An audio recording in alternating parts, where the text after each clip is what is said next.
The following program was produced by an independent community producer. The opinions expressed do not necessarily reflect those of the ECAT staff or board of directors.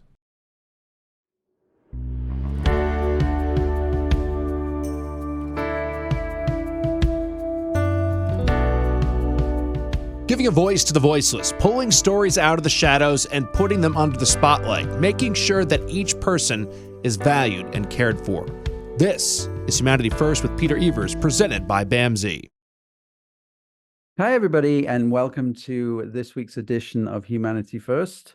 In the second part of the program, we're going to be having a really good conversation about addiction and where we are as a treatment provider community, but also as a culture in terms of how we've moved along with how we see addiction, and in fact, how we see it as a disease, not a life choice, but also about some of the stigma that still exists in our society and the difficulties that some people have with getting treatment. And we'll be chatting with Jeff Wing and Mike Kelly, who work at our Plymouth and Brockton COPE programs, which is our community outreach prevention education program that works in a harm reduction capacity with individuals who are in the throes of addiction. And some of the work they do is absolutely amazing in terms of turning people's lives around. So we'll hear some stories and some very personal stories as well from them. But I suppose this week would be odd if we didn't mention yet another mass casualty situation at the Super Bowl celebration in Kansas City. It is once again a situation where we all shake our heads and say, how could this possibly happen? This was such a happy occasion, and yet somebody has used a gun to indiscriminately kill people and wound a whole bunch of kids, as I recall. I'm not going to talk about gun control. I'm not going to talk about what we should be doing legislatively, but I think what we should be doing is a little bit of soul searching around the access that people have to guns. And also, I mean, it is often the case that both sides argue this isn't about mental health, this is about gun control, this isn't about gun control, it's about mental health. It would be foolish to acknowledge that it wasn't about both of those things. And as a society, how we come up with a solution to this. And I think the only solution really is to get together and think about a public health policy for behavioral health, which acknowledges the stresses that people are under in society and educates people around the signs and symptoms of people who might be a danger to themselves and others. And we pay little attention to that. The National Council of Mental Wellness do a wonderful intervention called Mental Health First Aid. There's a small piece on addiction in that. We need to do more of that. We need to not keep the secrets of behavioral health to the professional and lived experience community. This should be something that we're all paying attention to, because it is really touching the lives of everybody. And our TV screens, unfortunately, are filled with these tragedies time and time again. And it just turns into a political football between the left and the right, which is never, ever going to be a solution to this problem. A public health strategy is the only way out of this. We'll be right back. Hi, I'm Jamie. I'm an essential worker here at BAMSI, and I'm a nurse. Nurses are essential here at BAMSI because as nurses, we really have the opportunity to make an impact. We have very small ratios, so we have the opportunity to really learn everything about the person served and be able to give the best care. It really serves such a great purpose for me as being a nurse, and really why I came into nursing. Learn more about nursing opportunities at bamsijobs.org. Giving a voice to the voiceless, pulling stories out of the shadows and putting them under the spotlight, making sure that each person is valued and cared for. This is Humanity First with Peter Evers, presented by BAMSI. And welcome back, everybody, to Humanity First. And as was promised in the first half of the show, we have a couple of guests who I have been waiting with anticipation to chat to, because they are two members of staff at BAMSI who do some unbelievably important work. And we've talked long and in depth about the issue of addiction in America, which in some ways is a political issue, is a medical issue, is a psychiatric issue, is an issue which I think if I said to the audience now, put your hand up if you have never been affected by the disease of addiction in your family, there wouldn't be many hands that went up. And I've seen that in conferences all over the place. So, there is an irony that many people try to put some distance between the disease of addiction and themselves, when in fact it is so close to all of us. But let's talk to a couple of people who know that story very well. We have Mike Kelly, who is the program manager of our COPE program at BAMSI from Brockton. Hi, Mike. Nice to see you. How's everybody? Michael from Plymouth Cope. Sorry, Plymouth Cope. Yeah, that's right. That's all right. And Jeff Wing, who is our community nurse, a public health nurse. So Jeff, welcome aboard, and also from Plymouth Cope. Let me just get that right. Brockton. And Brockton. But I believe we're speaking to you from Plymouth today. Is that right? Yes. Live from Plymouth. So, maybe we can start with a little description of our COPE program, which is, as you've just heard, in 2 different places. And it is a program that provides education and intervention in those 2 areas. What does COPE stand for, Michael? Well, the acronym is Community Outreach, Prevention, and Education. And Plymouth Cope is the newer segment. We are sort of like the sister program of the Brockton Cope that's been established for many years. Our services are similar, but the populations we are targeting are a little bit different. Brockton being a very urban environment, and Plymouth being like a rural beach town. So different populations, same issues, same needs, I like to put it as, and you can see the parallels when people are sort of suffering. Doesn't matter what town you're in at that point. So we're trying to provide those services for both communities, the Brockton community and the Plymouth community and the surrounding towns. Yeah, I think about the history of how America and my country, Britain, has faced the issue of the disease of addiction. And it's been a really interesting public health story, if you ask me. And I say that really because I mentioned in the first section, we were talking about the atrocities that happened in Kansas City, but with the shootings, that there are different public health approaches to issues like this, and people want to avoid them oftentimes, and so it becomes a public safety issue often when we talk about addiction. In the same way, I think that we talk about mental health and gun violence. But in terms of what you're seeing and what your program is seeing, it's a little bit different, in my opinion, from the way in which we've addressed the disease in the past. And that is, and I remember when I was a clinician first off, and I was working in the community, and I was essentially a behavioral health, a mental health clinician who came to learn about addiction subsequently. But people would come to our clinic and they'd say, I'm drinking an awful lot and I'm depressed. And the typical response to that would be, well, why don't you go away and get yourself sober and then come back and I'll treat your depression. And that's almost a comedy sketch in the way that we look at treatment now. And we're moving more and more into a world where we're accepting this notion, should I say, of harm reduction, of meeting people where they are. And really, I would say that COPE is the sort of living embodiment of that. It is controversial, but can you just, Jeff, maybe give us a little thumbnail sketch of what our interventions are with people from a harm reduction perspective? Well, as you said, we meet people where they're at. And we provide a judgment-free zone. If someone's ready to enter treatment, we can help them find a facility for them to go to. At the same time, if someone's not ready for treatment and they're looking for clean syringes or clean pipes or anything that they will require to use their substance of choice, that we will try to help them maintain and be as healthy as possible as they're making their decisions.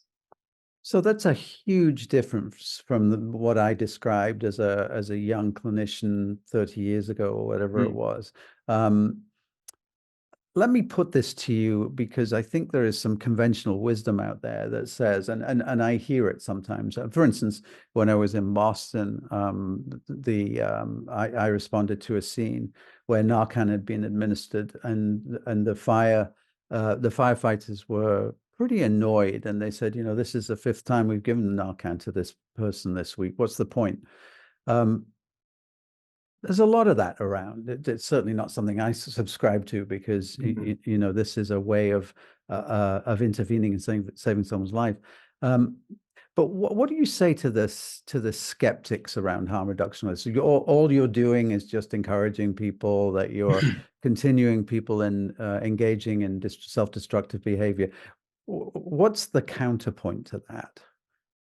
Well, my approach to that is, that's like saying, like, well, why should we keep giving this person free food? They're always needing food. And I know that's a very watered down connection, but the thing is, and with addiction, somebody that's been involved with it professionally and personally. I'm a person in long-term recovery. I truly know that some people don't have an off switch. Some people are dealing with an ocean of trauma, financial difficulties, death, all sorts of, and housing, so many things that can contribute to addiction, if you could. So our approach to that is, like, we still feel that wherever somebody needs help, it's really not up to us to put our outcome or agenda on them. We want to just make sure people are able to move and use and live in safety. So wherever we can provide safety, we do that, and if it's Narcan and pipes and that kind of thing, we do that. If it's clothing, if it's food, we try to do that. You know what I mean? If it's HIV testing, Hep C testing, we try to do that. And then if you can take some of the heavy stuff out of the mix, so to speak, then recovery becomes more possible. And it's interesting because working with a lot of first responders, and being somebody that's worked in a lot of very active neighborhoods and skid rows and cities, and that it becomes frustrating for the folks helping folks, because you don't see an immediate outcome. And and from a firefighter's perspective, I mean, I don't think that's what they went to the academy to do, but it seems like the younger firefighters are grabbing it. And I think, and it's a very long answer, but with fentanyl and this overdose crisis, it's sort of like the sacrificial lamb, and it's brought that language into everybody's vocabulary, and it's brought that discussion to everybody's dinner table. Yeah. And it's brought that to every health agency's board meetings or whatever, you know what I mean? So yeah, I mean, I do think that I do think, I mean, most people probably have seen Dope Sick, and actually having a conversation about the origins of addiction. For instance, 44% of people who end up with an opioid addiction began with a prescription medication, right? And so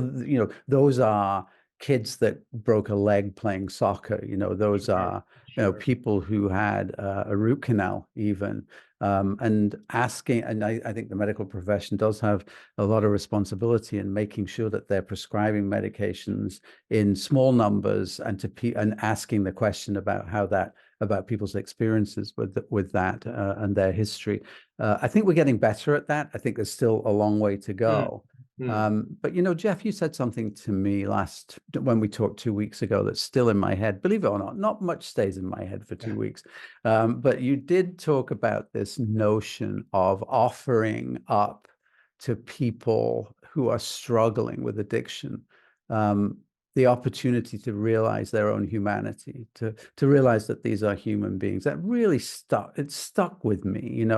Firefighters, when they're 6-year-old, want to fight fires, right? There isn't anybody who's 6-year-old who says, oh, I'm looking forward to becoming addicted to a lethal drug and waking up in a ditch, right? Same thing, really. Talk about that, because you're at the coalface of that, right, Jeff? Well, I think what people who are not in this community or working with this community don't realize that all recovery is a journey. Mm-hmm. It's not, we're not one to judge where each individual is at that journey. And unfortunately, I've seen them judge themselves way harder than anybody else I've seen on TV or the things that we hear people say. For example, what I had told you is there was this one woman who used to be a nurse who was addicted to heroin, and she had these very distinctive scars on her forearms. And she showed them to me. She goes, I've lost my license. No one's going to hire me. Look at these arms. They're going to see these arms and know. And I just let her know that that's not the case, because she has more to offer than even I have, who's someone who is not in recovery. She has a certain sense and a certain perspective that I will never have. And that in itself is unmeasurable. And she started crying, saying thank you. And what I had told you is I found out just a couple of weeks ago that she just got her, I'm gonna get emotional, she just got her 3 months sober chip. So that was, yeah. and even today, I was working with somebody today, and she had a recent slip in her recovery after 10 years. She fell back into it for about 5 months. She's in recovery again, but she was knocking herself out saying, I ruined 10 years, I ruined 10 years. And I was like, you did not ruin 10 years. You're still in recovery. Just because you took a little slip doesn't mean that that the entire 10 years that you worked really hard is negated. You know what I mean? You're moving forward. Look where you are now. And I think they do. A lot of the people in the recovery just don't see themselves as people anymore. They see themselves as garbage and trash. Yeah, well, I mean, every image that they see, I was thinking the other day, actually, there's a show on Max or something, or Prime, called Loudermilk. I don't know if you've seen it, but it's just it's a comedy, and it's a comedy about people struggling with addiction, and it's awful, but it again sort of underlies or underscores that idea that people are responsible, people are lesser than. And so no wonder people are taking away from that they are not of worth. And I think that piece of the work is equally important. And Mike, I remember when probably 15, 20 years ago in the mental health world, when we suddenly, it clicked with us that you needed people with lived experience, that you needed people who had taken a journey, and that journey had resulted in recovery and success of a sort. And if you put that into the mix of the treatment paradigm, if you put that into the mix of of how you welcome people into a place, and somebody can see that journey, if you can, Michael, and it may be that you don't want to do this, and that's fine, but talk about how your work has really helped your own journey, that what you've done subsequent to your own recovery. Well, for myself, I worked in public health before I got sober. And, I worked in Northern California, and I worked in various environments like the jail system and the shelter system, some underground needle exchanges. And I brought my voice to that platform, not only to advocate for those populations, but to also, create like a livelihood for myself. And when I reflect back on that, those were the environments that I was familiar with, the language and coming from, a participant's perspective, but also coming from a healthcare worker's perspective.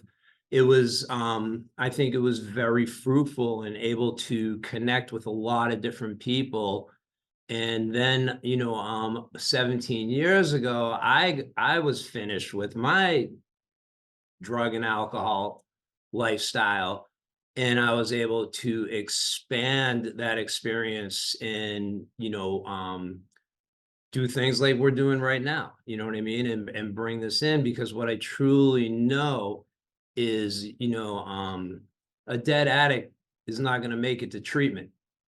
And it's a real simple thing, some of the resistance we get with these programs is surprisingly enough from like the sober communities, because we have a lot of older generations and older AA people. And I'm becoming one of those older AA people, by the way. No, never. One of those grumpy AA guys. But I think what it is people are starting to understand, like I said, the sacrificial lamb thing I mentioned was like, it's affecting everybody. It's not just like somebody's cousin from the Midwest. It's your neighbors, it's people in the family, it's people at work, it's, your grandkids. It's, I can't even explain like how many grandparents I've worked with who are raising their grandchildren.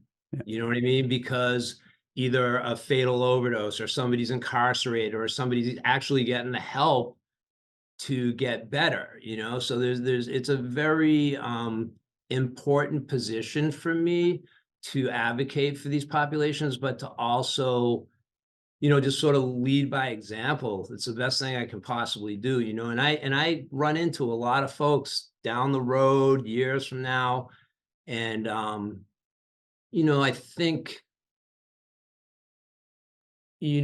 actions sometimes speak louder than words in recovery settings too, Yeah. and so we're just open to helping people, move forward, any motion forward,